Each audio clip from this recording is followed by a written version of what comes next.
Let's begin today's talk with talking about Albert Einstein. So there's just a couple of shots of Albert Einstein, and Albert started his life as most children in the late 1800s did.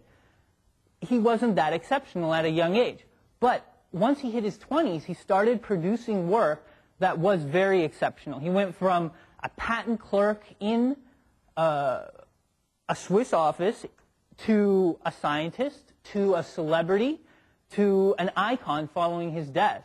And even today, I mean, I would say that he's bigger than Elvis. I mean, that's pretty big. And just some of the things you'll notice, he's got his own action figure. There he's with Charlie Chaplin in the upper left corner. His stamp from Ghana. And he really is a pop culture icon.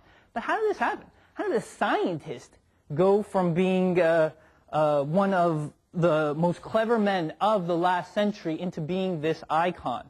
Well, it actually starts in 1905.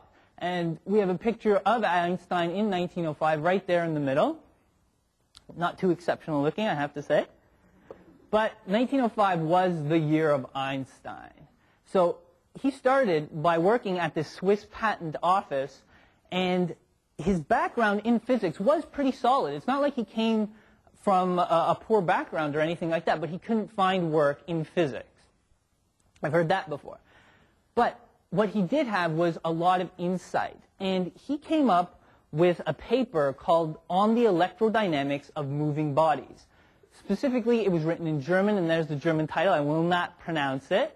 And in this paper, within it, he described the postulates of special relativity as well as giving the mathematics behind it.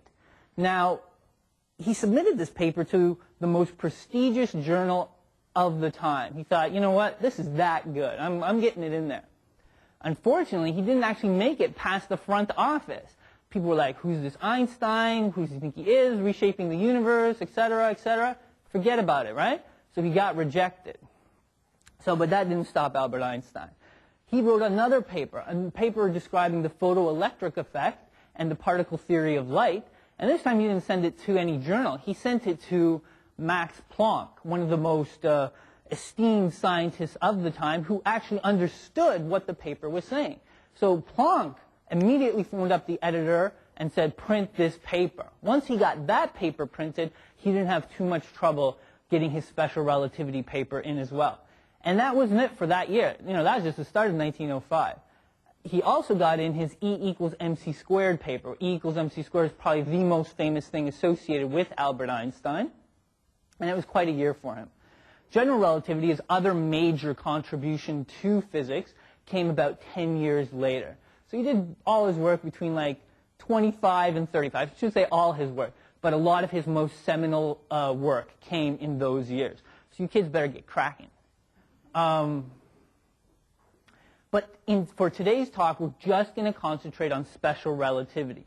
And the reason we'll concentrate on special relativity is because it's actually one of the most simple theories we have in modern physics. Simple and elegant. So let's discuss the principle of special relativity. Now, this principle itself is a part of pop culture. You watch any kind of sci-fi show on TV, you'll see them using pseudoscience to explain how they go vast distances in small amounts of time, etc. And they like to use special relativity, or at least twist it in their own way. So shows like Firefly and Star Trek and these have all tried to use special relativity to explain basically plot devices. But it's very, very easy to understand. So we have this notion of what special relativity is, but does anyone really understand it? The general public should by now. It's over 100 years old, and it's not a complicated theory. So let's see if we can clear things up a bit, okay? The postulates, or exactly what Einstein was saying, are the following. He simply said that the laws of physics are the same in all frames. He says frames of references. We're just going to call them frames. What does that mean? That means all the laws that we've discussed regarding thermodynamics, electromagnetism, mechanics, all these things are true in separate frames. And specifically, You might ask yourself, well, what is a frame? A frame is kind of some place in the universe moving at a constant velocity, which gives you a specific perspective on what's going on. Now, if you're moving at a different velocity than someone else, say our room right here, we could call this one frame, but if an airplane is flying by at some constant velocity above us, that is a different frame. So it's saying that the laws of physics are the same in all of these frames separately. That doesn't mean that things translate from one frame to another necessarily, as we'll see. But one thing that does translate is the second postulate. And it says that the speed of light in a vacuum is always a constant. And it is independent of the relative motion of the frame, the source, and the observer. That is, the speed of light is the speed of light is the speed of light no matter what. Doesn't matter where you are in the universe, doesn't matter how fast you're going in the universe, it's always constant.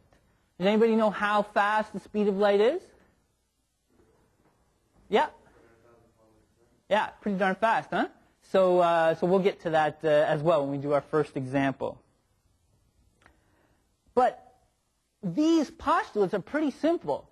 But what about the consequences of special relativity? That's where things start to get a little hazy. And why do they begin to get a bit hazy is because some of these examples or consequences are very counterintuitive to our kind of real-world understanding of what happens at very low velocities, or at, velocities that we're used to, like, 0, 100 kilometers an hour, 300 kilometers an hour, nothing really, really close to the speed of light. But the consequences when you start having objects approach the speed of light are definitely non-intuitive. But we can figure out some of those consequences by doing something called Gedanken Experiments. Anyone heard that word Gedanken? Yeah? It's a German word and it means thought. It's hard to say, but it's fun. You might want to try it? Gedanken. Yeah.